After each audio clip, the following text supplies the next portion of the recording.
Ngày rằm tháng tư mừng ánh đạo, đón mừng Thế Tôn đã ra đời, cứu giúp bao người khỏi khổ đau. Xa lìa bến mê lên bờ giác, Như Lai Thế Tôn ngời ngời sang, trời người vui mừng trỗi nhạc thiên.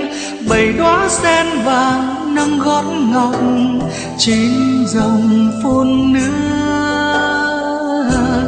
tắm Như Lai.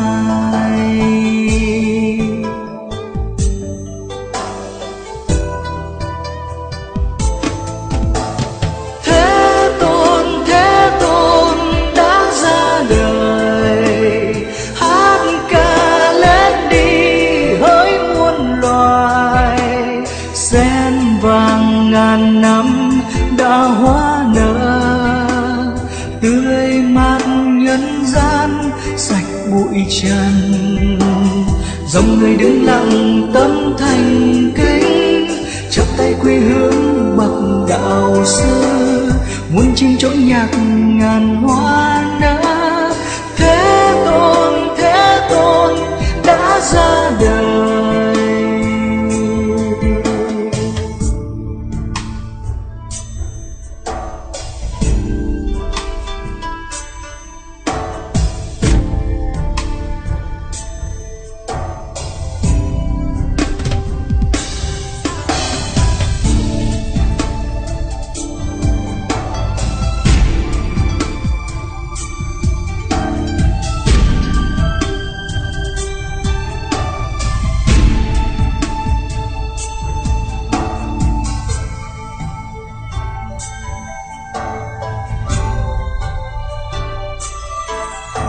Ngày rằm tháng tư mừng ánh đạo, đón mừng Thế Tôn đã ra đời, cứu giúp bao người khỏi khổ đau. Xa lìa bến mê lên bờ giác, Như Lai Thế Tôn ngời ngời sang, trời người vui mừng trỗi nhạc thiên. 7 đóa sen vàng nâng gót ngọc, 9 dòng phun nước tắm Như Lai.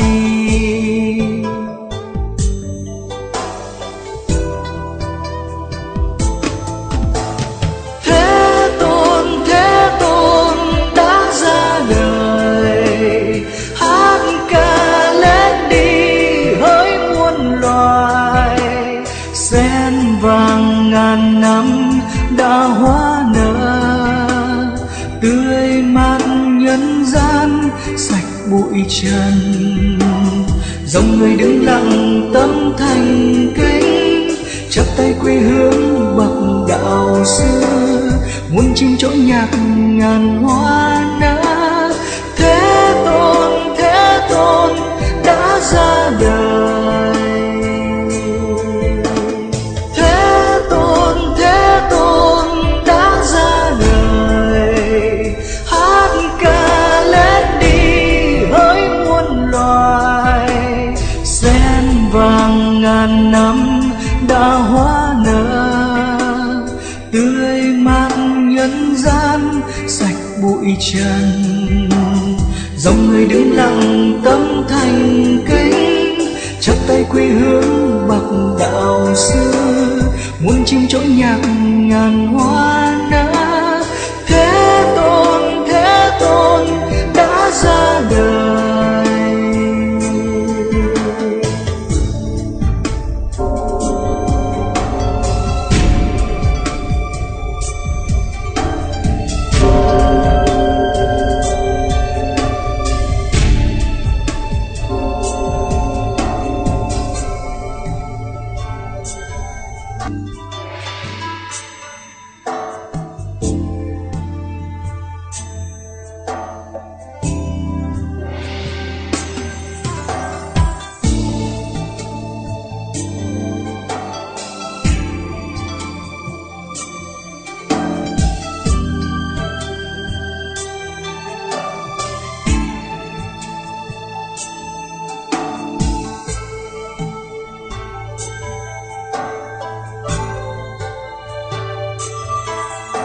Ngày rằm tháng tư mừng ánh đạo, đón mừng Thế Tôn đã ra đời, cứu giúp bao người khỏi khổ đau. Xa lìa bên mê lên bờ giác, Như Lai Thế Tôn ngời ngời sang, trời người vui mừng trỗi nhạc thiên. 7 đóa sen vàng nâng gót ngọc, trên dòng phun nước tắm Như Lai.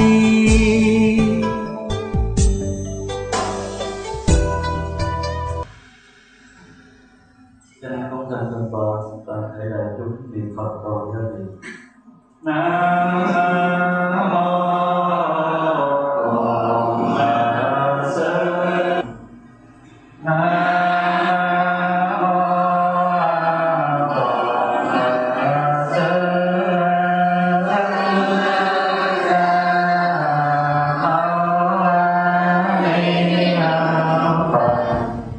Thành kính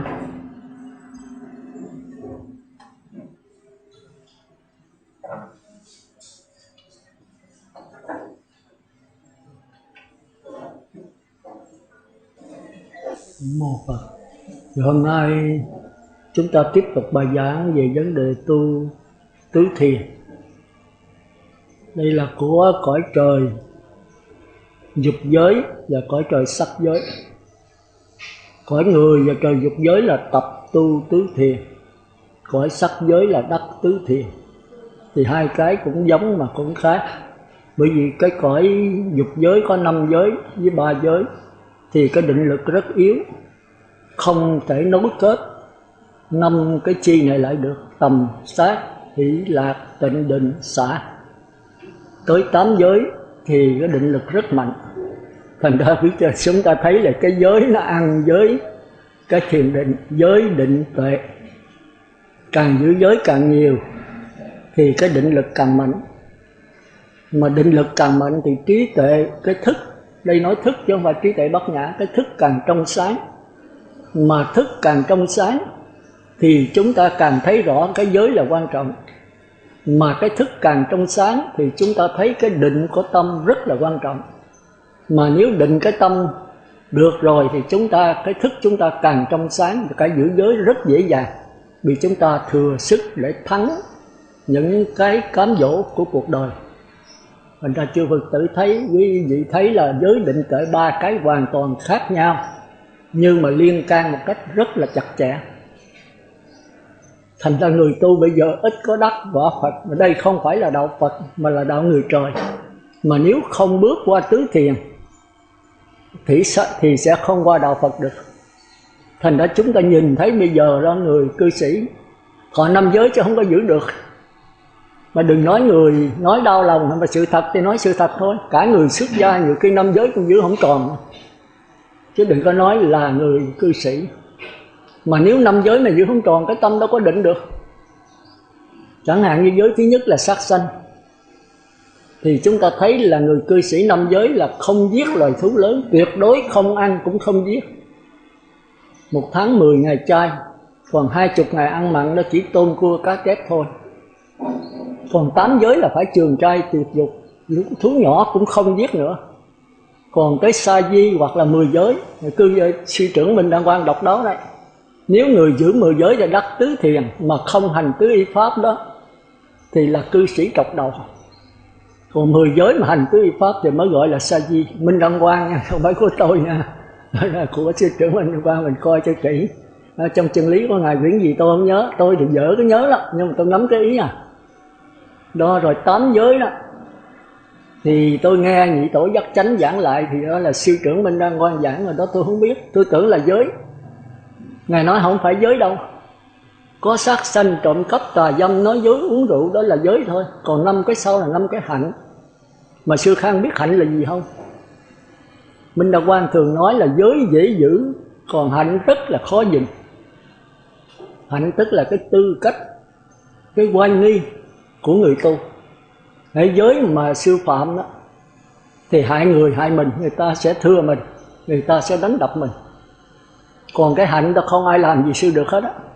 Nhưng mà không xứng đáng người tu, không đủ có tư cách, không đủ có oai nghi của người xuất gia, của người giữ chay giới.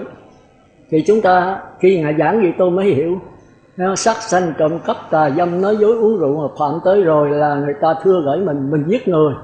Nếu hay trộm cắp của người thì ở tù thôi, nếu mà lớn. Còn gối thứ 6, không ngồi ghế cao, nằm giường rộng, chiếu lớn cho xinh đẹp.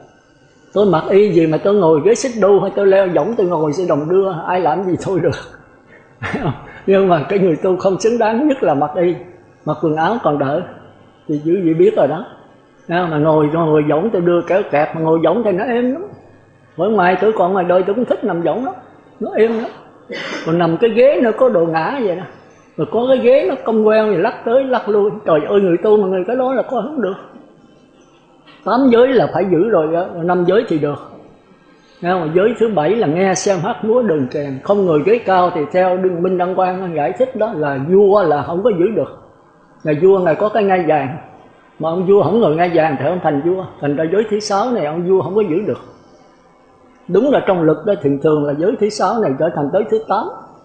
Nhưng mà sư trưởng độc đáo, con người sáng tạo mà đem lên thành giới thứ 6. Quý sư coi lại coi. Rồi giới thứ 7 là không nghe xem hát múa đờn kèn chỗ đông vui yến tiệc. Thì Ngài nói này cũng dời lên, Ngài nói cái giới này mấy ông quan không giữ được, quan người tiệc tụng hoài. Mà giới thứ 8 là không trang điểm phấn son, dầu hoa áo quần hàng lựa tươi tốt. Mấy người nhà giàu là không giữ được giới thứ 8. Người giàu mặc tơ lụa hàng bóng bẩy không, nếu không mặc thì làm sao gọi là giàu. Mà giới thứ 8 nào phải mặc bố giải. Mà cả bây giờ tỳ kheo sao chị bây giờ cũng mặc đồ sang không à. Ủi có ly rồi đàng hoàng. Thì tôi nói thẳng là ghét tôi nói chịu. Như vậy làm sao đắc quả được. Đắc quả trời thôi còn khó đắc. Đừng nói là qua tới nhập lưu. Nhập lưu đúng ra theo sư trưởng là phải 10 giới hành tứ y pháp. Còn 200 năm tỳ kheo 250 giới phải đắc tứ quả là hai mắt. Mà chúng ta thấy là 5 giới 8 giới giữ không nổi. Rồi bây giờ chúng ta phải than thời mạt Pháp. Nhất là thời buổi này bị vật chất nó lên ngút trời. Giới thứ 9 thứ 10 còn khó giữ nữa. Giới thứ 9 là ăn chiều, ăn 6 giờ. Thì một ngày chúng ta theo sư trưởng nó có một ngọ thôi nhá. Chúng ta coi cái chú dạy lục thời không có điểm tâm. Thì Ngài nói đi hành đạo là không điểm tâm, chỉ có ở tịnh xá đó. Công việc nhiều. Thì có ai đem đến điểm tâm thì các sư được dùng. Còn không có thì thôi, chứ không được tự nấu luộc ở trong chân lý. Mà không có thì phải độ ngọ thôi à. Còn nếu công việc nhiều, có Phật tử nào người ta thấy người ta thương mình, ta đem vô thì có thì độ, còn không thì thôi. Chứ không được nấu luộc hay cất giữ để dành. Mình thấy bây giờ đâu còn nữa. Còn giới thứ 10 là không rớ đến tiền bạc vàng của quý đồ trang sức. Không rớ tới chứ không nói là cầm nữa. Không rớ tới tiền bạc vàng của quý là gì? Điện thoại di động thuộc gì của quý rồi đó. Mà tôi thấy những sư nào cũng có hết à. Vậy rồi làm sao? Mình buồn cái mình đánh, mình kiếm đệ tử mình nói chuyện. Trời, người tu là không có thì giờ cắt móng tay á. Thật sự với Phật tử, với sư mà thấy mà coi kinh rồi thăm tìm nghiền ngẫm cái kinh sách, không có thì giờ cắt móng tay nè. Tôi ở không vậy chứ tôi bận lắm à. Tôi còn phải suy nghĩ những quán xét, những cái kinh sách, những cái mà nó trớ trêu mà Đức Phật không giảng ra hết, những cái bí ẩn của kinh Trung Bộ. Rồi Tiểu Thừa bên Nam Tông mới giải thích mà gò bó sát thôi, Bắc Tông mới cởi mở hơn. Thành ra người ta nói muốn hiểu đạo Phật là phải qua kinh Nguyên Thủy là cái cội cây, cái gốc cây, qua kinh Tiểu Thừa là cái thân cây, qua kinh Đại Thừa là nhánh ra qua lá trái.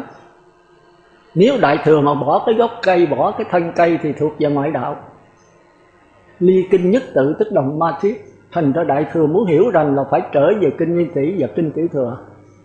Còn Tiểu Thừa mà muốn phát huy ra thì phải coi kinh Đại Thừa. Đại Thừa là giải thích kinh Nguyên Thủy và kinh Tiểu Thừa một cách rộng rãi, phóng khoáng. Nhưng mà phải từ cái gốc à, không khéo là cái cây bồ gốc. Cây bồ đề mà khi nó trổ nhánh là cổ là cây lam dồ là chết mình đấy. Hai cái nó giống hệt cho lái không à, nhưng mà để ý thì cái cây bồ đề cái đuôi nó dài, Nhưng mà nhìn lơ mơ là nhìn không có ra. Thì thời buổi này là lâm vô nhiều hơn là Bồ Đề. Chúng ta phải hiểu như vậy. Thành ra tôi nói thì nói sự thật thôi, hãy mời tôi lên là tôi cứ nói còn có ghét tôi chịu thôi. Mà cái đó không phải là quý vị không, mà chính tôi cũng bị nữa. Tôi cũng nằm trong đó thôi. Cũng như mà hồi xưa đó thì tôi nghe Nhị Tổ hồi đi hành đạo không có hình Đức Phật. Rồi mấy bà xuống bạch Thượng Tọa, chứ ở đây sao không thấy Phật, tụi con làm sao lại? Giác Chánh nói sao biết không? Giác Chánh nói Phật lên khên đó. Mấy bà không lại, đây Phật lớn Phật nhỏ, mấy ông tỳ kheo là Phật lớn, mấy ông sa di là Phật nhỏ. Phật đó Phật thiệt đấy mấy bà. Thì tôi nghe Nhị Tổ nói tôi rất là thích thú. Những con người sống rất thật. Đi không có hình tượng Phật không gì hết, mà đi tới ngày đọc giới rồi đã thấy không? Thì Ngài xá chúng rồi Ngài ngồi xuống, mình lại Ngài có xong. Lên thuyết pháp cũng vậy. Thành ra bây giờ mỗi chỗ mỗi sửa cá tôi lại đây tôi không biết, tôi ngồi xuống là tôi thuyết thôi. Chứ tôi không biết mà niệm Phật 3 câu nhờ gia hộ gia bị gì đó, tôi không biết cái gia bị gì hết á. Thì bên truyền thống của cấp sĩ là vậy thôi. Ví dụ mà xuống rồi đó đi với Thượng Tọa Giác Chánh, hồi đó tôi thấy ở Tịnh Xá cũng vậy á. Còn mà giảng pháp mà xong rồi thì xuống thôi, chứ đâu có mà đọc cái bài kệ hồi hướng nó mất xì gì là theo cư sĩ thì có, còn người xuất gia là không có cái vụ đó. Bây giờ mỗi Tịnh Xá mỗi sửa cá thì hỏi tôi đến đây thì tôi phải nhập gia phải tùy tục nói. Thành ra biểu tôi hướng dẫn tôi biết hướng sao vậy. Cái nghi thức cần phải có, cái hình thức cần phải có, nhưng phải thật là đơn giản. Chứ mình theo cái nghi thức không là bỏ cái nội dung. Cái nội dung mới là quan trọng, tốt gỗ hơn là tốt nước sơn. Nội cái nghi thức vô mà dài dài cái là mất giờ rồi. Thành ra tôi giảng pháp này tôi vô cái đi thẳng à. Có cái bữa đầu tôi còn giới thiệu tôi một chút xíu, bữa sau là gặp nhau là đi vô vậy giảng thẳng thôi. Chứ không có lòng vòng nữa đó. Phật tử đến tôi cũng vậy à, đến tôi nó rất sợ tôi. Tôi hỏi giới, hỏi định, hỏi tuệ, còn có ăn 10 ngày chay không? Còn nói con bị tại gì bởi tôi nói thôi đi đi. Không có tiếp chuyện, không có tiếp những người không có ý chí là tôi không tiếp chuyện. Tôi hỏi rồi có ăn 10 ngày chay rồi 5 giới, có thọ chưa? Thọ rồi thì bắt trả 5 giới liền. Có nhiều người 5 giới cũng không thuộc. Rồi không thuộc là phạm làm sao biết? Người tỳ kheo mà 200 năm trước phải thuộc lòng đó. Bên khất sĩ là Minh Đăng Quang đó, mỗi tháng phải trả 2 lần đó. Thì bây giờ chúng ta đặt ra rườm ra tùm lum hết trơn. Bây giờ thờ phượng cũng vậy nữa. Tôi nghe Nhị Tổ Giác Chánh nói đó, hồi mà sư trưởng đó là không có thờ Phật. Cái tháp 13 tầng sư trưởng leo vô đó ngồi thuyết pháp đấy. Giác Chánh à, Thượng Tọa Giác Chánh nói lại với tôi. Rồi sau này nói nếu mà tôi không còn hay ông nào đắc pháp sư đó thì leo vô đó ngồi. Ông nội tôi không nào dám vô ngồi đó. Thành ra sau sư trưởng vắng bóng rồi bỏ trống đó không có ai, cái ông bền gì đó. Đó là Nhị Tổ Giác Chánh nói lại ở Biên Hòa, ông mới bạch với Nhị Tổ là thỉnh Phật vô đó thờ. Thì Thượng Tọa Giác Chánh nói cái đó không được, cô sư trưởng tôi không dám sửa đâu. Sư trưởng ở đó vậy, bây giờ ai đắc pháp sư đeo ngồi không có để trống đó. Ông về mỗi tỉnh ông thỉnh Phật vô đại, ông chấp nhận cũng thỉnh vô. Còn bây giờ đó thì thờ tùm lum, bây giờ tới cái vụ tịnh độ nữa, A Di Đà nhóc hết. Cái đó tôi cũng có đó, nhiều giờ tôi dập lần rồi. Cái các sĩ mình nó rất là đơn giản, thờ có một Thích Ca thôi. Thành ở dưới tôi đó cái mấy sư xuống đó, sư nói là các tịnh xá đó là vô kẹt cứng hết. Còn cái tịnh xá Ngọc Dân là vô đây múa võ cũng được, nó trống rỗng à. Có ông Phật Thích Ca với tôi không có, tôi không có thờ, không có bình bông. Bây giờ cái đèn mà cắm đèn cày nó lấy mất rồi thôi cũng bỏ luôn. Không có đèn cày, không có gì, đèn cày giả cũng không có nữa. Chỉ có ông Phật Thích Ca thôi. Màn sáo gì tôi dẹp hết. Bây giờ còn có Phật Thích Ca ngồi trống trơn đó. Thế sao cái hình sư trưởng thế thôi. Còn bây giờ thờ Di Đà có chỗ, rồi thờ Địa Tạng, rồi có chỗ thờ Quan Âm Đại Thiên Chí, rồi có thờ thề theo ông Di Lặc giống như ông Địa vậy. Tôi thật sự tôi không phân biệt ông Di Lặc với ông Địa nó khác nhau chỗ nào. Cái đầu trò trọc lóc, cái bụng phệ, cái lỗ rúng bự vậy nè, ông Địa cũng vậy thôi. Rồi bây giờ bên Tịnh Xá Ni nó xin lỗi tôi đi, tôi thấy đó, thờ Quan Âm ở ngoài Lộ Thiên, thờ thêm Di Lặc nữa. Rồi kéo dài dài đây là thờ tùm lum hết, giống như bên chùa thôi thờ đủ thứ hết. Thờ ông Tiêu, ông gì đó tùm lum hết trơn. Mà sư trưởng là con người cách mạng đấy, cách mạng cùng cực. Chúng ta thấy bên chùa ha, thì đến là độ cơm chay, tụng kinh chữ Hán rồi về. Sư trưởng không được vậy đâu. Tất cả các kinh của khất sĩ đều là Việt văn hết, dịch ra tiếng Việt hết chứ không có tiếng Hán. Chúng ta coi cái nghi thức của sư trưởng coi, còn tiếng Việt không. Dân hương khói hương sông thố mấy từng xanh. Còn bên kia thì sư lư hương xạ nhiệt thì quốc thới dân an hạ triệt thiên đường thượng triệt địa phủ gì đó, tùm lum hết. Tôi đi hành đạo tôi nghe là tôi đi chữ Hán không, mà tôi con mới chữ Hán mà tôi thấy còn ê càng á. Còn tôi cũng có biết cái gì đâu. Còn cái bữa cúng hội của sư trưởng pháp lý là trên hết. Cái truyền thống này thấy mà trai tăng cúng hội là phải có lấy pháp là chánh thôi. Không có pháp là không thành cái trai tăng, không thành cái cúng hội. Bên chùa đâu có đọc kinh rồi ăn rồi về thôi. Thành ra một nhà sư khất sĩ là phải đầy pháp lý hết. Pháp môn nào cũng giảng được hết, mà cho thấy rằng pháp môn chỉ là dối gạt. Chừng nào đưa tới cái bát nhã, cái Phật thánh thì mới đúng đây là đạo Phật. Bây giờ cái truyền thống mất tiêu hết, truyền thống mất tiêu hết. Thì quý vị ngồi cho bàn ghế này, nó khất sĩ đâu có cái vụ đó. Tôi nói hết à. Quý vị cũng phải ngồi trên đất thôi. Tôi chưa từng thấy mà cái khất sĩ mà ngồi trên bàn ghế bao giờ. Không có ghi chép này. Hồi đó nhị tổ Giác Chánh nói ở đó, tôi đi tôi thấy sư trưởng giảng hay quá, tôi ngồi bên sư trưởng giảng pháp nhắm mắt không à. Nhị tổ thượng tọa Giác Chánh à, tôi mới ghi, sợ xuống dưới quên. Mà ngài nhắm mắt sao ngài thấy. Ngài nói ông Chánh theo tôi không có ghi nha, ghi là tôi không cho theo nữa. Rồi ngài nói sư trưởng đẹp lắm, cái môi đỏ như tho son, cái mặt chân mày lông dày thật là đẹp. Ngài ngó hoài. Rồi sư trưởng nói ông Chánh không ngó mặt tôi, ngó mặt tôi độ 3 kiếp đấy. Thì sao ngài không dám ngó nữa. Rồi ngài thấy vậy đó, không dám viết nào mới về cốc đóng cửa lại. Ngài còn sợ như trưởng thấy, thì đóng cửa lại ngài ghi. Nói để lâu quá nó quên. Sư trưởng giảng rất là hay nhưng mình phải nghiền ngẫm mới hiểu được. Rồi đó sư trưởng lên nói tôi không cho ghi ở đây mà xuống cốc còn ghi ha. Thì mình thấy sư trưởng đọc đọc này. Từ đó là thượng tọa Giác Chánh rất là nể Minh Đăng Quang. Nói Minh Quang dường như có thiên nhãn, ngài rất sợ. Đó, chúng ta thấy là cái giáo lý khất sĩ từ nó đi xuống mà nó lai bên chùa. Cái này có tôi trong đó nữa nha. Tôi giờ cũng tu có lai tịnh độ. Vì tôi thấy phong minh tịnh độ nó thịnh hành trong thời mạt Pháp này. Người cư sĩ không thể tự lực đi được. Chính người xuất gia như tôi mà mấy hồi đó là tôi không có thích tịnh độ đâu. Tôi thích tịnh độ là gạt nít thôi. Rồi sau này tôi phải qua tịnh độ. Vì tôi thấy tôi cũng không thể tự lực được nữa. Bây giờ cái giáo hội của Thích Ca đã mất rồi, ngài chết rồi giáo hội chết theo. Rồi Minh Đăng Quang chết rồi thì giáo hội Minh Đăng Quang cũng tiêu theo. Đem lại có Giác Chánh ngất ngư một chút rồi giờ Giác Chánh mất nữa thì không còn ai hết.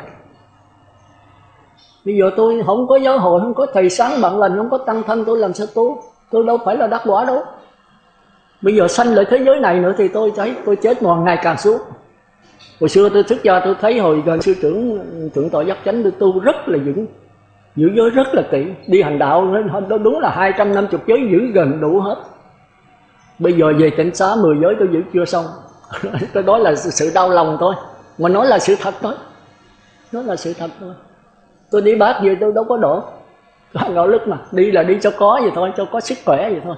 Chứ còn đi hành đạo là đi bao nhiêu ăn bao nhiêu à. Đi một lần 9 chén 10 chén là ngồi ăn với muối tiêu á, đâu có ai hộ. Mà thượng tọa Giác Chánh không cho về chỗ trụ, thí sư phải đi độ con đường hết.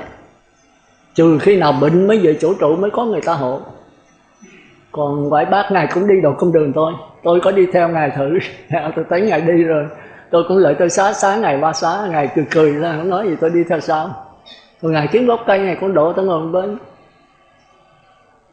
Mà ngài sống rất là yên lặng.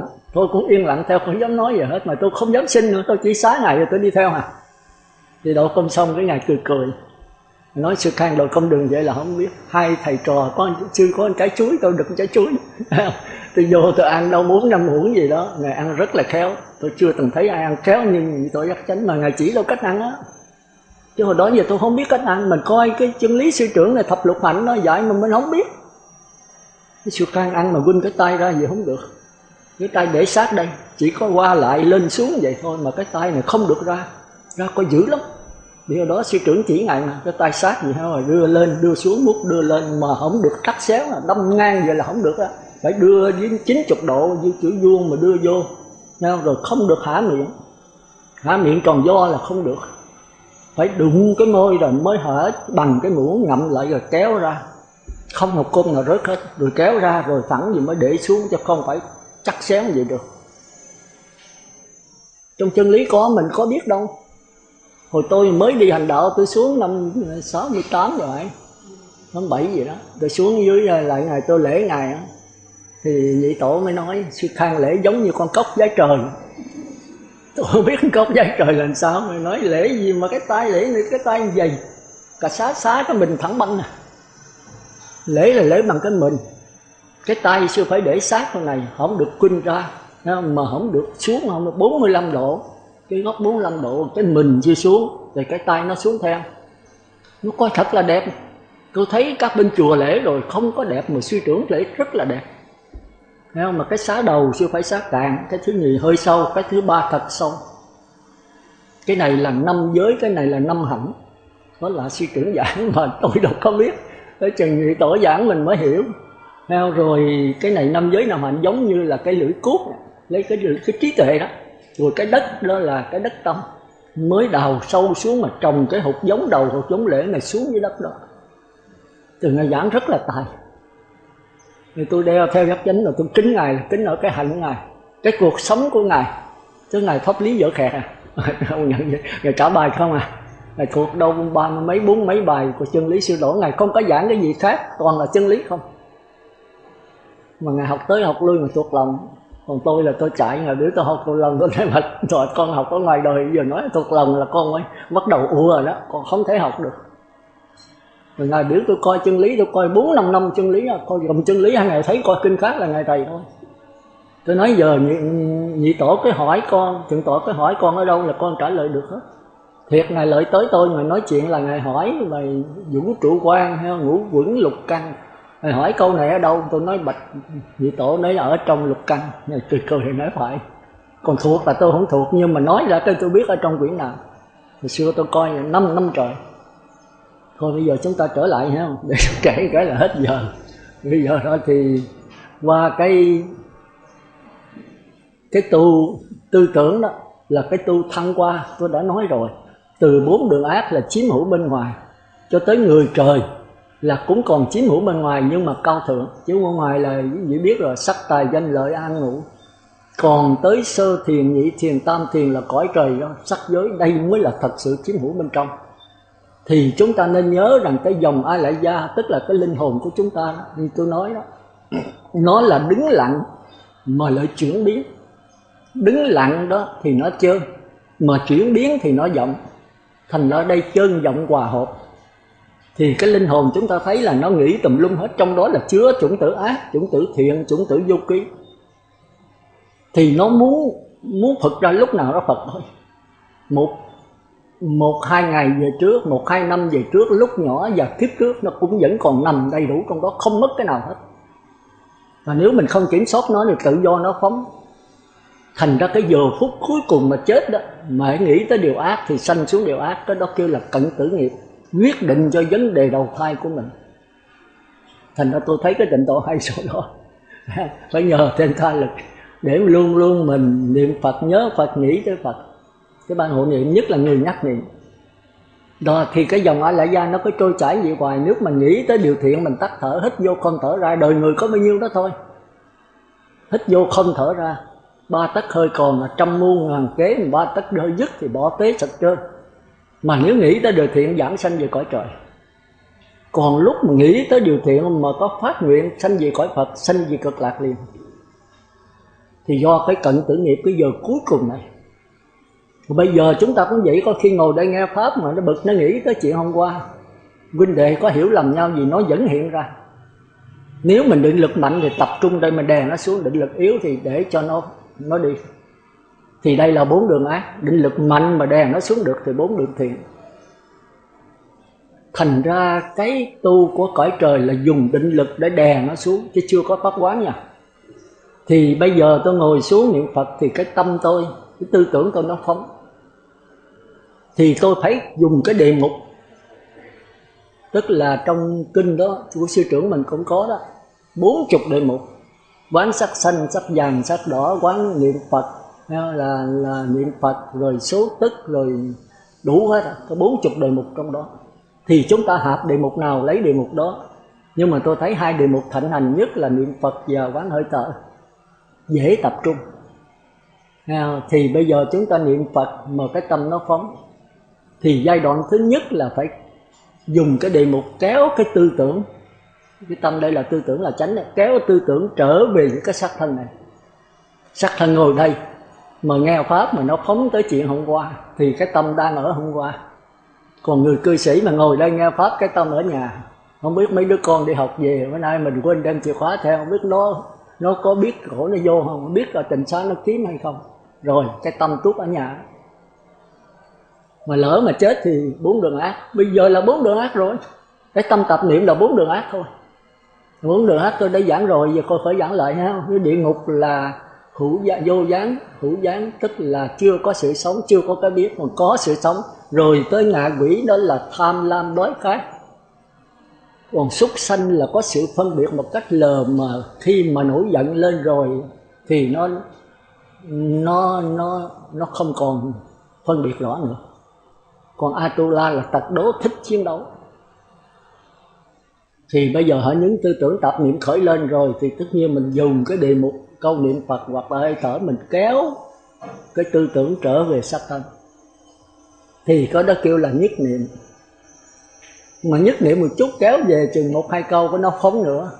Bị nó quen rồi, con trâu quen, con trâu tư tưởng này nó quen cái đà quan đàn rồi. Thì phải kéo trở lại. Một chút xíu nó phóng nữa, mình phải kéo trở lại. Cũng như con trâu mình chăn nó vậy đó. Thì bây giờ nó ngoan quá rồi, bây giờ không lẽ mình ôm nó, mình kéo, mình phải xỏ cái dàm vô cái lỗ mũi nó. Thì cái dàm đó là niệm Phật đếm từ 1 đến 10. Hoặc là hít vô thở ra đếm 1, hít vô thở ra đếm 2. Mà nó phóng hoài thì mình kéo hoài. Bởi vì cái tu đầu tiên là phải bền. Tinh tấn là làm mãi. Mà làm mãi thì nó phải thuần thôi. Con trâu mà nó xuống ăn rượu mà người ta mình kéo lại, nó xuống nữa mình kéo lại, nó xuống nữa mình kéo lại. Mà không lẽ nó xuống hoài, kéo riết rồi nó lần nó bền. Khổ là do tập, do cái thói quen. Bây giờ tập cái thói quen tốt là kéo nó trở lại. Thì một thời gian nó thuần nó không còn phóng nữa. Nó đi trên cái bờ đê hoài cả trăm cây số, cả 1 tiếng 2 tiếng nó không có xuống rượu mà ăn lúa người ta nữa. Thì bỏ cái dàm, tức là bỏ đếm từ 1 tới 10, chỉ còn niệm Phật thôi. Hay là hơi thở, hít vô biết, thở ra biết, hít vô dài biết, hít vô thở ra dài biết. Nó không có phóng nữa. Nhưng mà coi chừng lâu lâu nó phóng. Đi được 1-2 tiếng hồ nó phóng rồi phải trở giai đoạn thứ nhất là cầm cái dàm kéo lại. Nhưng mà không có kéo nhiều đâu, 1-2 lần bắt đầu qua giai đoạn thứ 2. Thành ra tầm có nghĩa là tìm kiếm. Tiếng Hán, tiếng Việt mà là tìm kiếm thì mất cái gì mới kiếm. Mất cái tâm, mất cái tư tưởng. Bây giờ dùng đề mục kéo kiếm cái tư tưởng trở về. Mà khi nó đã trở về sắc thân rồi thì kiếm chi nữa. Nhưng mà sát là theo dõi nó, theo sát nó. Nếu mà nó phóng mới là kéo lại, còn nó không phóng thì thôi. Thành ra niệm Phật biết mà niệm Phật. Hít vô dài biết dài, thở ra dài biết dài, hít vô ngắn biết ngắn.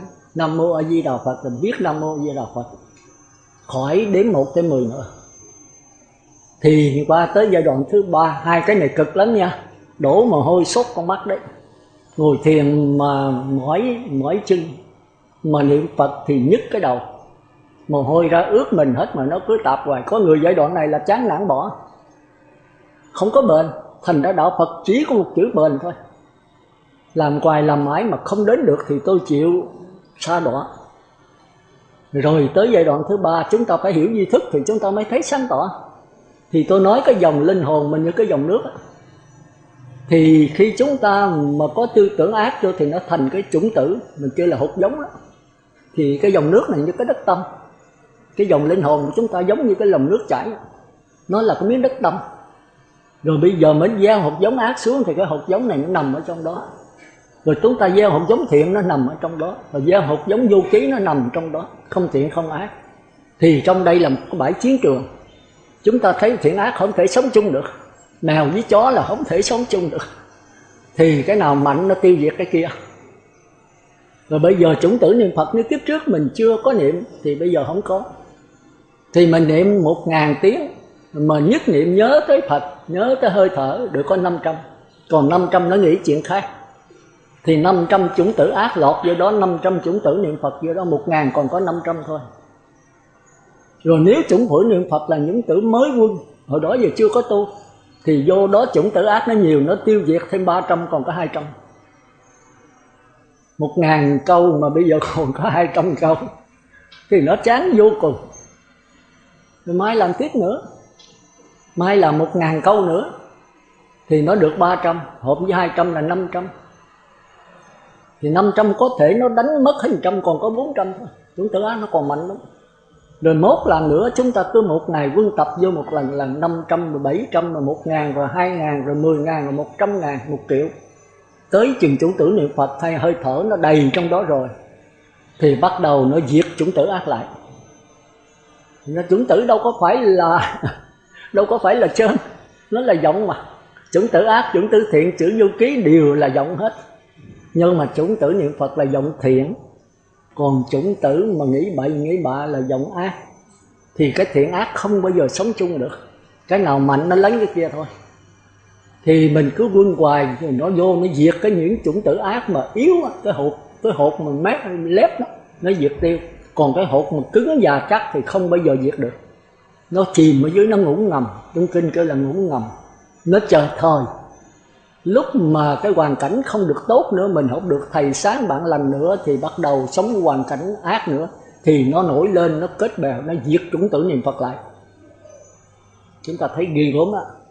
Cái trò chơi của thế giới hiện tượng nó vậy đó. Thì bây giờ khi nó chủng tử niệm Phật nó đầy, nó đè chủng tử ác xuống, thì cái nào mầm mà non lép nó tiêu diệt luôn. Cái nào già cứng chắc thì ngủ ngầm ở dưới chờ đợi. Thì chủng tử niệm Phật nó tràn ở trên, nó đầy ở trên. Mà ở đây thì sao? Nó tràn ra, tràn một cách hồn nhiên, tức là không có tác ý ấy. Thì chúng ta nên nhớ là cái linh hồn của chúng ta nó là nửa vọng nửa chân. Còn cái tư tưởng mà phóng vô là hoàn toàn vọng. Mà phóng vô khi nó đầy rồi hồn nhiên nó tràn ra là không có tác ý. Nó tràn là bởi vì nó đầy, nó tràn thế thôi, nó không có cái tác ý gì hết. Thì cái tư tưởng chúng ta thấy được cái câu niệm Phật tự nhiên trên không gian là A Lại Gia đấy. Nhớ A Lại Gia của chúng ta, cái linh hồn chúng ta vô lượng vô biên nha. Vô lượng vô biên nghĩa là nó không có khuôn khổ, không có biên giới. Còn cái tư tưởng chúng ta hữu lượng hữu biên. Thì cái tư tưởng mới nhận được câu niệm Phật tống trở vô. Thì nó đầy rồi, nó tràn trở ra hồn nhiên. Rồi tống trở vô, cố ý tống trở vô, nó hồn nhiên tràn trở ra. Rồi tư tưởng cố ý tống trở vô. Thì cái này kêu là định sanh hỷ lạc. Giai đoạn này là không có tư tưởng nào xen tạp hết. Tư tưởng tập niệm nó nằm lép bên dưới, nó chết hết rồi. Còn một số già nó nằm ở dưới chờ thời. Thì trong kinh kêu là định sanh hỷ lạc. Còn niệm Phật đếm từ 1 tới 10, niệm Phật khỏi đếm kêu là ly dục sanh hỷ lạc. Ly dục là ly những cái tư tưởng ác đó. Ly dục, ly các ác pháp đó thì mới là bắt đầu nó nhất niệm. Nhưng mà đó rồi nó tạp niệm nữa, rồi nhất niệm, rồi tạp niệm nữa. Do ly dục mà được cái hỷ lạc. Lúc hỷ lạc, lúc mất. Còn cái này hỷ lạc luôn luôn. Trong kinh kêu là thân an mà tâm hỷ. Cái xác thân bây giờ không còn dao động, không còn đi tìm kiếm, nó chịu nằm một chỗ. Thì cái tâm mình nổi lên cái mừng. Chữ hỷ mình chỉ tiếng Việt là mừng.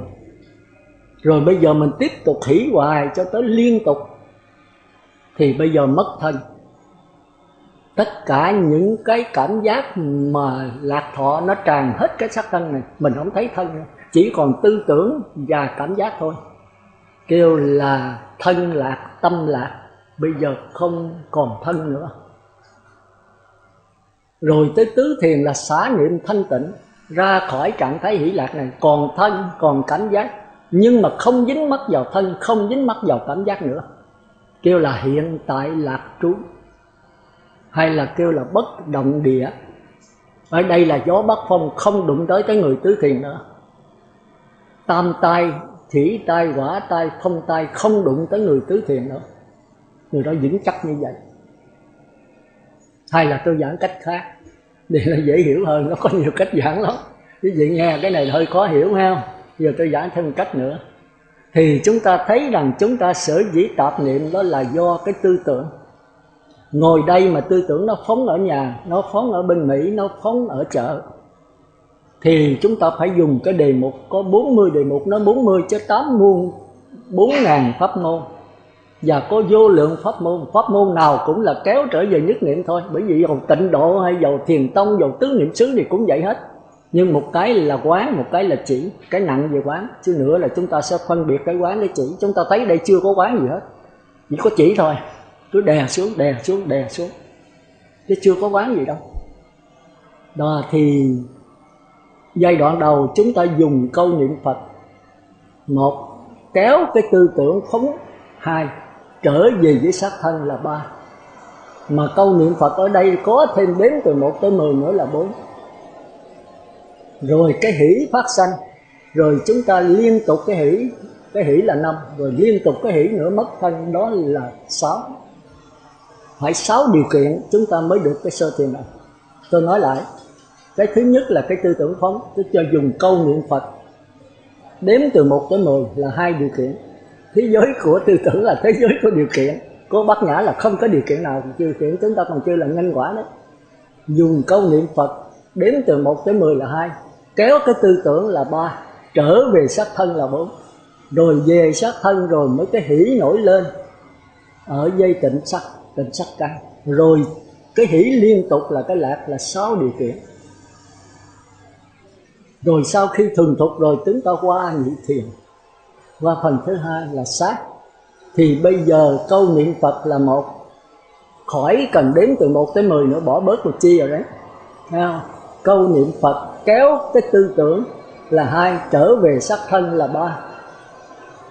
Rồi cái hỷ nổi lên là 4, chìm đắm trong cái hỷ là lạc 5. Hồi nãy 6 giờ còn có 5 thôi. Hiểu kịp không? Bây giờ tiếp tục nữa. Giai đoạn này là ngon nhất đấy. Là bây giờ khỏi cần niệm Phật nữa. Câu niệm Phật luôn luôn dính liền với tư tưởng. Thành ra tư tưởng đâu niệm Phật có 1 thôi. Trở về với xác thân. Và cái hỷ phát sanh, cái lạc phát sanh còn có 4 thôi. Còn có 4 thôi. Rồi tiếp tục theo nữa là câu niệm Phật với tư tưởng dính liền nhau. Câu niệm Phật đâu là tư tưởng ở đó. Trở về xác thân, bây giờ xác thân mất luôn, chìm trong cảm giác, còn có 3 chi. Xác thân với cảm giác dính liền, tư tưởng với câu niệm Phật dính liền, còn có 3 chi thôi. Còn cái thứ hai nữa là tư tưởng và câu niệm Phật dính liền là 1. Hỷ lạc dính liền nhau trên xác thân. Ở đây bỏ cái hỷ rồi, chỉ còn cái lạc chìm đắm, còn có 2 chi. Đó là tam thiền. Chỉ còn tư tưởng và cảm giác thôi. Xác thân đã dính liền với cảm giác rồi, tư tưởng đã dính liền với câu niệm Phật rồi. Tâm ở đâu thì câu niệm Phật ở đó. Thành ra còn có 2 chi. Ngồi mất thân, chỉ còn tư tưởng và cảm giác, hỷ lạc tràn hết cả thân tâm. Rồi tới đoạn thứ tư, chỉ còn tư tưởng thôi, còn thân, còn cảm giác. Mà thân cảm giác không đụng tới người tứ thiền, còn có 1 cái tư tưởng thôi. Thế là hết. Tôi lặp lại lần nữa ha. Quý vị nóng rồi về tu có phải như vậy không? Nhưng mà nhớ cái này là cõi trời sắc giới nha, chứ không phải đạo Phật nha. Mà muốn qua đạo Phật không qua cái này, không qua đạo Phật được đâu. Mà muốn được cái này á, về Phật tử phải giữ 8 giới cho thật kỹ. 8 giới chứ không phải 5 giới nha. 5 giới là tập tu tứ thiền, cái này là đắc tứ thiền, sắc nhập sức được. Còn 5 giới không có sức nhập đâu, không nổi, cái định lực quá yếu. Mà định lực sở dĩ yếu là tại giữ giới quá ít. Thành ra Phật tử mà tu không được thì nhớ mình coi cái giới mình là giữ không có kỹ. Nhất là 3 cái hạnh sau: không ngồi ghế cao, nằm giường rộng, chiếu lớn chỗ xinh đẹp, không nghe xem hát múa đựng kèn. Bây giờ cái này là ít có qua được. Có nhà nào tôi cũng thấy có truyền hình hết á, thì chết mồ rồi.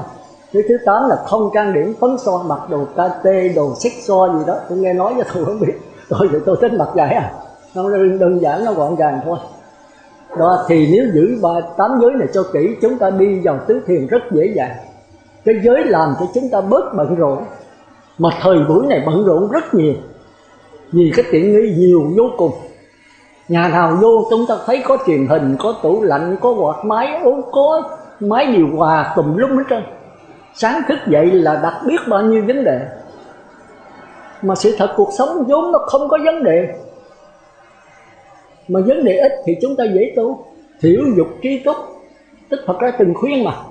Người cư sĩ trong kinh 42 chương gì đó, thiểu dục trí túc mới tu được. Mà thiểu dục là gì? Là giới. Giới càng nhiều thì cái dục càng ít. Mà dục càng ít thì chúng ta nội tỉnh nhất tâm trở về với mình mới được. Còn nếu phương tiện nhiều quá, tiện nghi nhiều quá, chúng ta cứ hướng ngoại không, thì 4 đường ác là hướng ngoại. Ăn mặc ở bệnh. Thành ra sư trưởng mới lấy cái tứ y pháp làm chánh pháp. Một sa di nào cũng phải thuộc lòng tứ y pháp hết. Nếu không thuộc là không thọ giới sa di được. 10 giới mà tứ y pháp nữa. Chúng ta thấy Minh Đà Quang độc đáo. Bên chùa không có biết tứ y pháp. Còn bên này giới là phải thuộc. Bên chùa không có cầm 4 độc. Khất sĩ mà không được. Không có dùng cầm 4 độc. 250 giới cũng phải thuộc lòng. Chi vậy? Để phạm là biết liền. Còn mình không thuộc mình phạm không biết. Thành ra người cư sĩ mà 5 giới nhiều khi không thuộc. Có khi trả lộn ngược. Vô cái trộm cắp rồi cái tà dâm của nó không có được. Cái giới nào nó quan trọng phải ở đầu. Thì chúng ta thấy cái giới sát sanh là quan trọng nhất trong các giới. Nhưng mà không quan trọng bằng cái giới thứ 5. Mũi dạy thì lái chịu đòn. Cái giới thứ 5 là cái giới của tâm chứ không phải của tướng. Không phải của thân mà là của tâm. Thôi tôi nói sơ về suy nghĩ ha. Tôi cũng chết với cái đó, chúng ta để ý 5 giới ha. Mà khi chuyển qua thập thiện nghiệp rồi, giới thứ 5 không có. Thập thiện nghiệp là gì? Thân có 3, sát sanh, trộm cắp, tà dâm. Miệng có 4, không nói dối, khoe khoang, đâm thọc, rủa chửi. Và giới uống rượu đâu? Không có. Tôi hồi đó tôi lấy làm lạ. Nhưng mà sau này mình cho 15 hạng chúng sanh rồi tôi thấy rất là hay. Đức Phật nói tùm lum đây rồi, bữa nào tôi rảnh tôi kể cái chuyện chàng trai gì đó. Ông vô xuất gia rồi đó thì ông giữ 5 giới xuất gia rồi chi tỳ kheo cho thọ 8 giới rồi lên 10 giới là 250 giới. Ông xin hoàn tục liền. Ông nói trời ơi 5 giới mà tôi giữ còn không nổi. Ông rất thật. 8 giới là tôi muốn chết rồi vô có 5-6 bữa cho 8 giới rồi cho tôi 10 giới mà giữ quất 250 giới thì thôi đâu là tôi quậy ở trong này là mấy tỳ kheo không có tu được, tội thêm cho tôi ra đời. Mấy tỳ kheo khuyên hết sức không được. Để chừng ông hoàn tục ông đi ra nửa đường ông nhớ tới Đức Bổn Sư.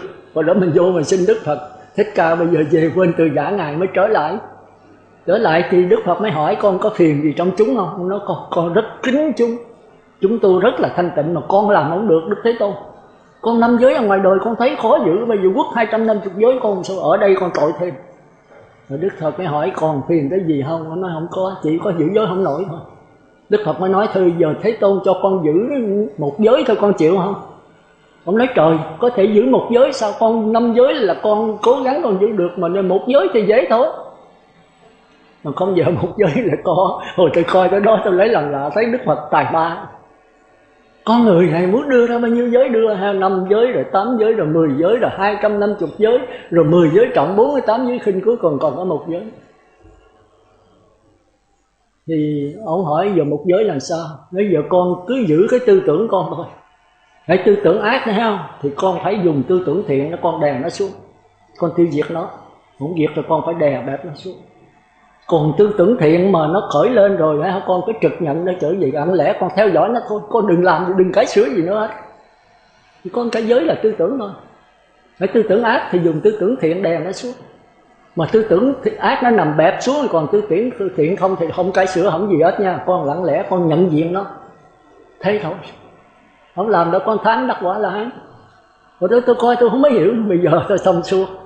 Tôi thấy Đức Phật tài tình. Cuối cùng có 1 giới, có 1 tháng trời ông đắc quả là hán. Nếu mà không có Phật thì ông sa đọa rồi. Đó đợi làm sao tu. Thôi giờ chúng ta trở lại ha. Thì tôi nhắc thêm lần nữa. Lần này thì chúng ta thấy để ý dễ ha. Cái tâm nó thường hay phóng, tư tưởng thường hay phóng. Thì dùng cái đề mục, tức là 40 đề mục trong kinh thường đưa đó, chúng ta thấy có hàng ngàn, hàng trăm, hàng triệu, hàng tỷ đề mục. Nhưng đề mục nào cũng là dối gạt thôi. Chúng ta hợp với đề mục nào thì chúng ta theo đề mục đó. Ai hợp tịnh độ tu tịnh độ, ai hợp tứ niệm xứ tu tứ niệm xứ, ai hợp minh sắc đệ tu minh sắc đệ. Hợp tức là cũng như người ăn bệnh vậy, mình thấy có món nào hợp với mình cứ ăn, còn món nào không hợp thì thôi, nhất định phải chừa nó thôi. Chứ không có pháp môn nào hay hơn pháp môn nào hết, pháp môn nào cũng dối gạt thôi. Nhưng mà tùy cái căn cơ, cái khiếu của mỗi vị, hợp pháp môn nào cứ tu pháp môn đó, pháp môn nào là cũng đưa tới là đạo Phật thôi. Đó thì ban đầu chúng ta dùng 40 đề mục, lựa đề mục nào đó, chúng ta kéo cái tư tưởng, cái đề mục. Nhưng mà tư tưởng đâu phải dễ kéo, phải thêm một cái dòng đếm từ 1 tới 10 nữa. Dùng đề mục đếm từ 1 tới 10 là 2, kéo cái tư tưởng là 3, trở về với cái sắc thân là 4. Mà khi trở về được thì sao? Cái cảm giác hỷ khởi lên là 5, rồi hỷ liên tục thì nó đi tới cái lạc là mất thân là 6. Thì giai đoạn đầu sơ thiền có 6 giai đoạn. Như tôi chia vậy là thành tới ngũ thiền ha, tầm sát để riêng, còn thường tầm sát ta tập trung vô thì tùy thôi. Rồi giai đoạn thứ 2 là tư tưởng, đề mục kéo tư tưởng khỏi cần đếm từ 1 tới 10 nữa, nó đã thuần rồi. Đề mục kéo tư tưởng trở về sắc thân là 3, cảm giác hỷ khởi lên liên tục thành ra lạc 5 giai đoạn. Còn có 5 thôi, nãy 6 giờ còn 5. Rồi giai đoạn thứ 3 là sướng nhất, là khỏi cần niệm Phật nữa. Tư tưởng ở đâu, câu niệm Phật ở đó, khỏi cần kéo tư tưởng, nó không có phóng nữa. Nó với câu niệm Phật sống tích lấy nhau, nó luôn luôn ở bên tư tưởng đâu, câu niệm Phật đó, câu niệm Phật đâu, tư tưởng đó. Đó thì hai cái này dính liền là một. Ở dính liền với sắc thân thì cảm giác hỷ khởi lên, hỷ liên tục thành ra lạc, còn có 4. Rồi bây giờ tới sâu nữa, tập trung kỹ mạnh lâu sâu nữa, thì tư tưởng và câu niệm Phật dính liền là một. Sắc thân và cái cảm giác dính liền nữa, còn có 2. Cảm giác hỷ và lạc là 3. Rồi tới tập trung kỹ mạnh lâu sâu nữa thì cái tư tưởng và câu niệm Phật dính liền một. Cái sắc thân mất luôn, chỉ còn cảm giác tràn lan hết khắp sân, còn có 2 thôi. Bây giờ nó bắt đầu là sống tích lấy nhau, tư tưởng với câu niệm Phật sống tích lấy nhau, sắc thân với cảm giác sống tích lấy nhau. Cảm giác hỷ đã mất rồi, chỉ còn cảm giác lạc thọ tràn hết sắc thân, còn có 2 cái. Còn cái thứ 3 là cảm giác lạc thọ mất luôn, chỉ còn có tư tưởng thôi. Ngồi nhìn sắc thân, nhìn cảm giác mà không dính mắt, thì cái này giống như là bất lai, lơ mơ là lọt dòng của bóng ma.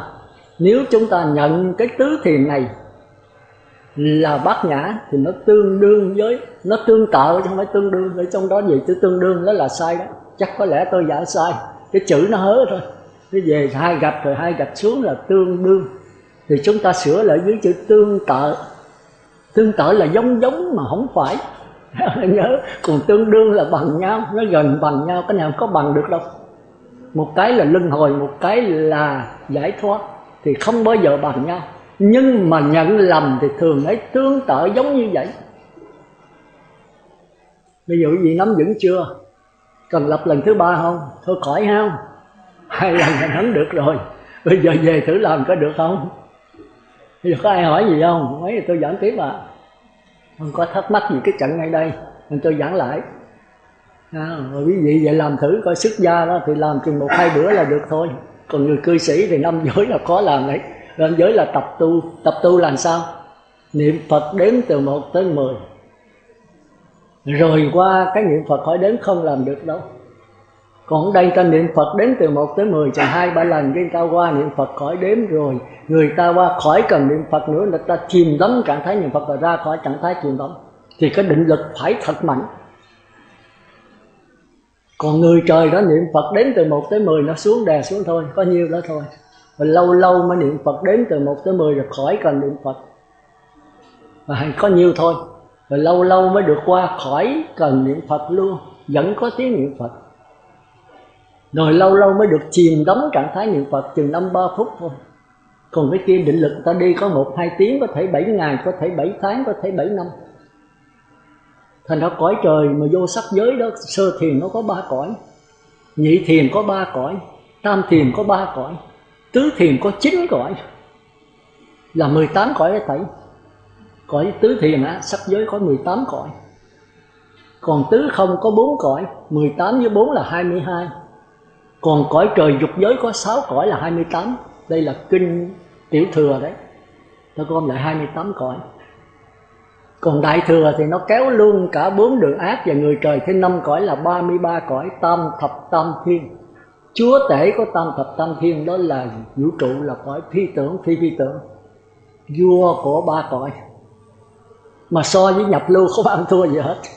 Chủ trì võ trụ là ông đó đấy, nhưng mà so nhập lưu không bằng cái lai của nhập lưu nữa.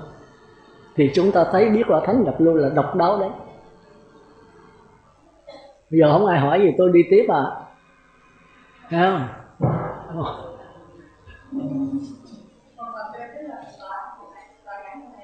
Chậm chậm rồi, nói chậm một chút. Nói lẹ quá tôi nghe không kịp đâu. Cái giống như là mình niệm Phật, tức là những tự thiền nó đi vào cái A La Gia. Thì trong cái A La Gia có những chủng tự ác, và những chủng tự thiền này nó muốn đánh áp cái chủng tự ác, nó áp dần dần. Rồi sau cùng tự tọa có nói một câu, một cái nữa con rõ là có những chủng tự nặng gì đó mà nó rơi xuống đó, cái đó còn không rõ, cái đó là cái đó là như thế nào? Cái gì là cái chỗ mà nó nặng, nó rơi xuống là kiềm ẩn này, cái đó còn không rõ, và cái đó nó là sao? Mô Phật, cô sư cô hỏi rất hay. Thì ai trả lời được nè? Thử ra trong chơi đại chúng coi có ai trả lời câu hỏi của sư cô. Sư cô có nói rằng có những chủng tử ác mà nó nhỏ nhiệm, nó thô. Có chủng tử ác mà nó di tế, nghĩa là hột giống già đấy. Rồi bây giờ chỉ là cái câu niệm Phật nó tiêu diệt chủng tử ác mà thô thôi. Còn chủng tử di tế hột giống già nó nằm ngủ ngầm ở dưới. Sư cô không có hiểu rõ cái chỗ đó. Phải vậy không? Bây giờ có ai giải thích được nè? Cái này hãy có duy thức sâu để giải thích được thôi. Không có là khó giải thích đấy. Có ai giải thích được không? Không được rồi tới tôi. Còn được thì thử coi trả lời coi. Chứ nằm êm hoài.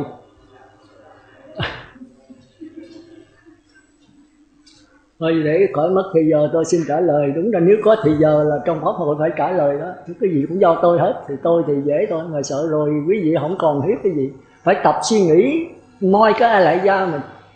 Phải làm việc trong đó. Ở ngoài đời thì kêu là dùng chất xám gì đó.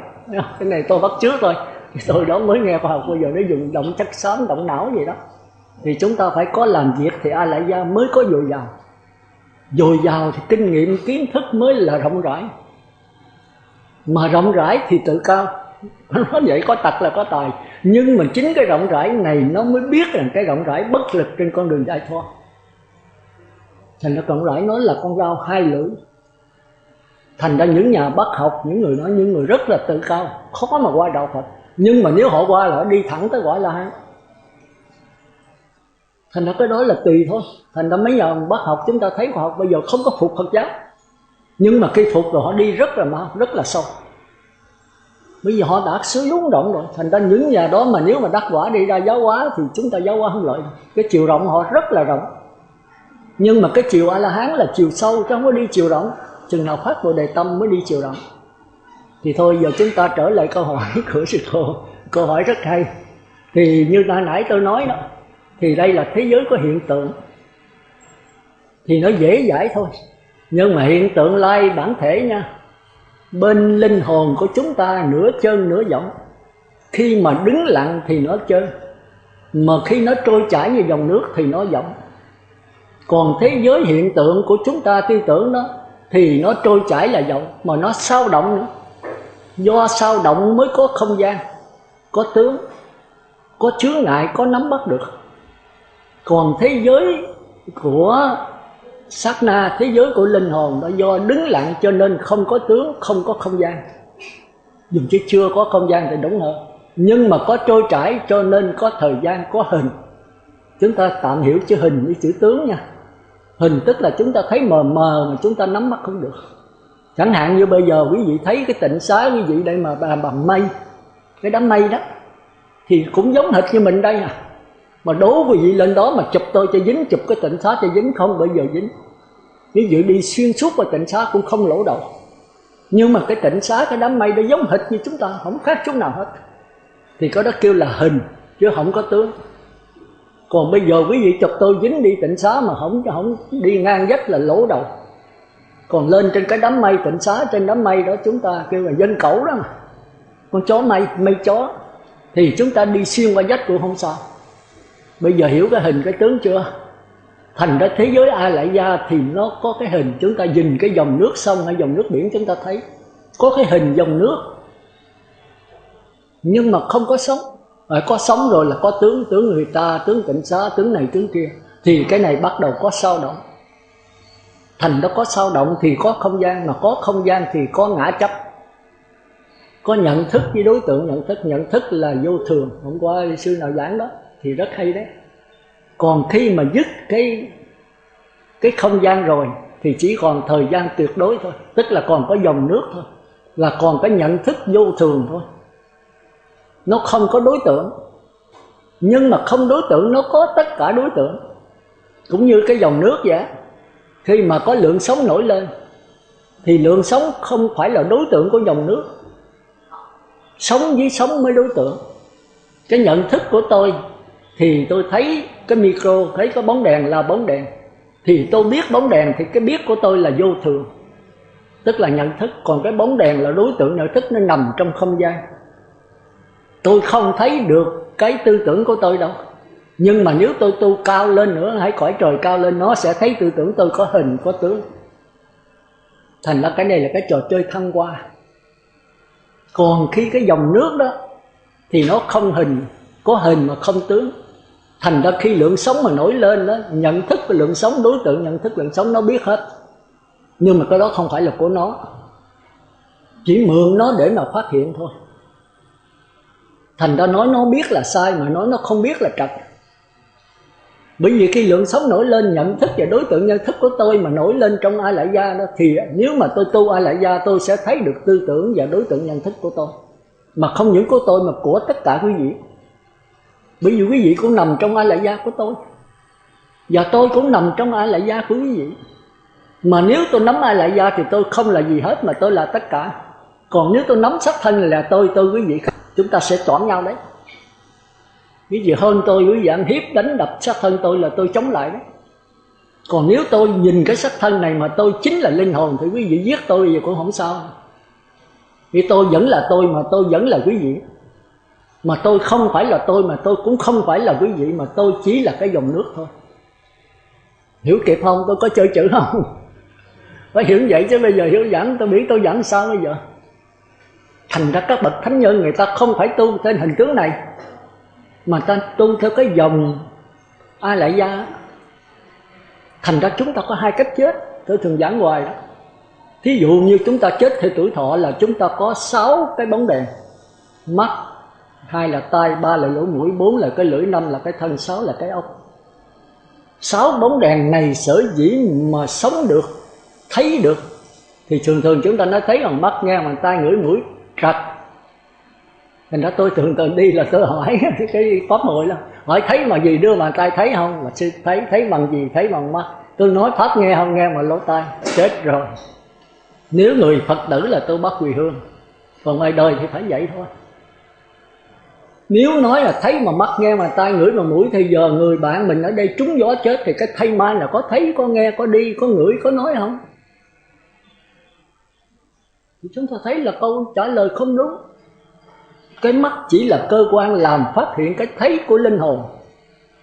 Cũng như cái tiếng nói vậy là cái ống loa là cơ quan làm phát hiện cái tiếng nói của làn sóng. Tiếng nói đây là của làn sóng linh hồn chứ không phải của cái ống loa con mắt.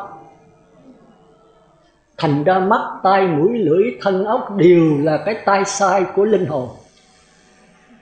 Hiểu kịp không? Phải vậy không? Tôi có ăn hiếp quý vị không? Nó là sự thật thôi, nhìn trong mình có phải không? Bây giờ cái biểu quý vị mở mắt nhìn cái tai tôi, mà cái linh hồn nó bắt buộc con mắt phải nhắm, mình dám mở không? Nó là tai sai của cái linh hồn. Thành ra các vị mà cao tăng người ta tu bằng linh hồn chứ không phải thân. Thành ra người ta chết mình đợi con mắt đuôi, cái tai điếc, cái xác thân hoại rồi chúng ta mới chết. Cái là chết bằng tuổi thọ, hết cái thọ mạng thì chết. Còn mấy vị mà cao tăng đó, người ta mắt tai mũi lưỡi còn tốt, ta khỏe mạnh như thường, ta muốn chết lúc nào ta chết. Ta cứ lấy cái linh hồn thần thức ra khỏi thể xác, thế là chết, kêu là thâu thần nhập diệt. Cái này rất dễ thôi. Để cái linh hồn mà thần thức, cái luồng điện vô trong thể xác này thì 6 bóng đèn nó cháy liền. Còn chúng ta để mắt tai mũi lưỡi sắc thân, 6 bóng đèn đứt hết rồi chúng ta mới chịu chết. Linh hồn còn ở trong đó mà dơ dẫn không chỗ phát hiện. Bây giờ nó chạy tùm lum, nó muốn chui đâu nó chui vào trâu bò heo chó người ta, nó chui đại vô để nó có chỗ phát hiện. Thế là lẫn quẩn. Thành ra mình tu theo thể xác thì chết rồi. Còn tu theo linh hồn thì quý vị còn không biết linh hồn là cái gì nữa, người làm sao tu. Linh hồn nó phải qua mắt, rồi qua thọ quẩn, đối tượng con mắt, sắc quẩn, rồi qua thọ quẩn, rồi qua tưởng quẩn, qua hành quẩn, đi vào thức quẩn. Thức quẩn mới là linh hồn đấy.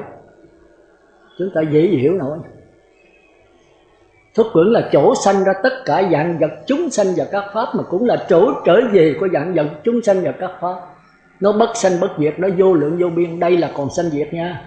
Tới cái mà linh hồn mà đi trở về với cái báo thân là nước bàn tịch tịnh, đây mới thật sự là chân như đấy. Còn đây không phải chân, không phải vọng, nó là mặt trăng thứ nhất, thứ nhì, thứ ba trong cái bản của tôi đó. Thì bữa nào tôi giảng lại. Thành ra trở lại cái câu hỏi của sư cô. Thì chúng ta cái miếng đất tâm đó, trong đó chúng ta có nhiều hột giống.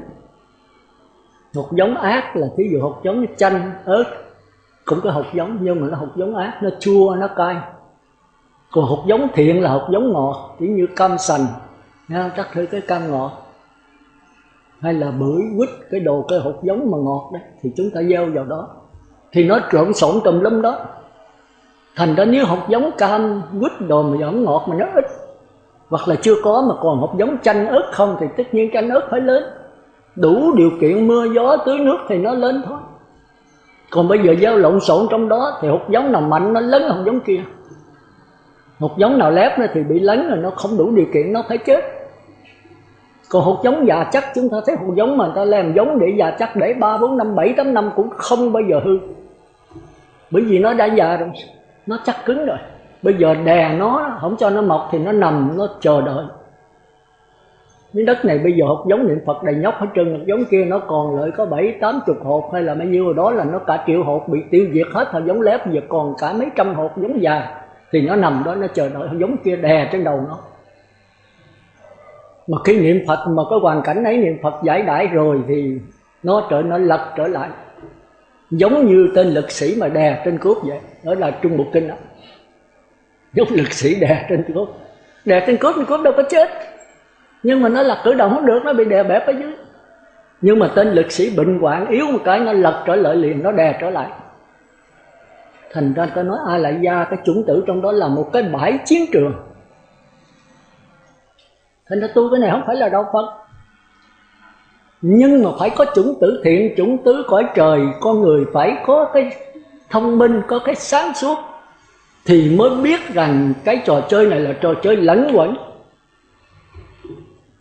Nhưng mà có người lẫn quẩn thì thưa nói lẫn quẩn bây giờ làm sao để đi tới cõi Phật? Thì làm sao là một cái trường hợp khác, cái lẫn quẩn kiếm một cái phương pháp cách thức để mà đi tới Niết Bàn. Niết Bàn không có phương pháp, nó không phải là thế giới của nhân quả, mà mình tìm phương pháp cách thức đi tới là thứ đặt cái nhân quả nữa. Thành ra nếu chúng ta không hiểu được cái này rồi là chúng ta không qua Bát Nhã được, không qua đạo Phật được. Chúng ta cứ đi tìm, cứ thăng qua hoài. Rồi khi chúng ta đè những chữ tử ác xuống tử thiện ở trên rồi, chúng ta thông minh, chúng ta bắt đầu có thần thông. Khoa học bây giờ thần thông. Bây giờ chúng ta thấy internet đó là thần thông. Mà thần thông này thua mất vị tiên thiên và đại giác kim tiên đấy. Chúng ta thấy bên tiên nó chia ra năm thứ tiên, một cái quỷ tiên, một cái nhân tiên, một cái thần tiên, một cái thiên tiên và một cái đại giác kim tiên. Thì nó cho đại giác kim tiên là tương đương với Phật đấy. Tôi đợi với Phật rồi đó, tôi tu tiên mà. Tôi chữ Tàu nhiều, tôi coi tôi rành cái vụ tu tiên lắm. Rồi sau gặp vị tổ giác chánh tôi mới bỏ đấy. Giờ con chánh mới kể lại vụ sư trụ mà theo ông Kiển Kim Muôn vậy á. Rồi cuối cùng Kiển Muôn đắc quả, ổng ngồi ở trên cái, ổng ở tu ở Phú Quốc á, ổng ở đó là một đại xuất nhập cảng á, xuất nhập gia. Rồi ổng bỏ ổng đi tu rồi ổng đắc quả tiên, ổng mới ngồi kiết già về, ổng trên nước, ổng lấy hai cái tay ổng bơi từ Phú Quốc mà vô Rạch Giá. Ổng về ổng thăm vợ, ổng nói đắc quả rồi. Và ăn ngủ với vợ đêm đó chết luôn. Đó thì ông sư trụ ông mới bỏ, ông đi gặp sư trưởng. Ông mới kể lại vô đó, sư trưởng cười. Nói đoạn căn không bằng đoạn tâm. Đạo Phật tu là luyện cái sắc thân. Mà nếu luyện sắc thân rồi thì đè nén xuống, ông quy túc rồi đó. Nhưng mà không giữ cái tâm, mà khi cái tâm nó hư rồi thì nó trở lại như thường. Đạo Phật giữ lấy cái tâm, đi rất là mau, rất là sâu. Vì họ đã xuống động rồi. Thành ra những nhà đó mà nếu mà đắc quả đi ra giáo hóa thì chúng ta giáo hóa mình. Cái chiều rộng họ rất là rộng. Nhưng mà chiều A-la-hán là chiều sâu chứ không đi chiều rộng. Chừng nào phát Bồ Đề tâm mới đi chiều rộng. Thì thôi giờ ta trở lại câu hỏi của sư phụ. Câu hỏi rất hay. Thì như nãy tôi nói, thì đây là thế giới của hiện tượng. Thì nó dễ giải thôi. Nhưng mà hiện tượng lai bản thể nha. Bên linh hồn của chúng ta nửa chân nửa vọng. Khi mà đứng lặng thì nó chân, mà khi nó trôi chảy như dòng nước thì nó vọng. Còn thế giới hiện tượng của chúng ta tư tưởng đó thì nó trôi chảy là vọng, mà nó sao động nữa. Nó sao động mới có không gian, có tướng, có chướng ngại, có nắm được. Còn thế giới của sát na, thế giới của linh hồn đó do đứng lặng cho nên không có tướng, không có không gian. Dùng chứ chưa có không gian thì đúng hơn. Nhưng mà có trôi chảy cho nên có thời gian, có hình. Chúng ta tạm hiểu chữ hình với chữ tướng nha. Hình tức là chúng ta thấy mờ mờ mà chúng ta nắm bắt được. Chẳng hạn như bây giờ quý vị thấy cái tịnh xá, quý vị đây mà bằng mây, cái đám mây đó thì cũng giống hệt như mình đây à. Mà đố quý vị lên đó mà chụp tôi cho dính cái tịnh xá, dính không bao giờ dính. Ví dụ đi xuyên suốt qua tịnh xá cũng không lỗ đầu. Nhưng mà cái tịnh xá, cái mây đó giống hệt như chúng ta, không khác chút nào hết. Nó kêu là hình chứ không tướng. Còn bây giờ quý vị chụp tôi dính đi xá mà không đi ngang là lỗ đầu.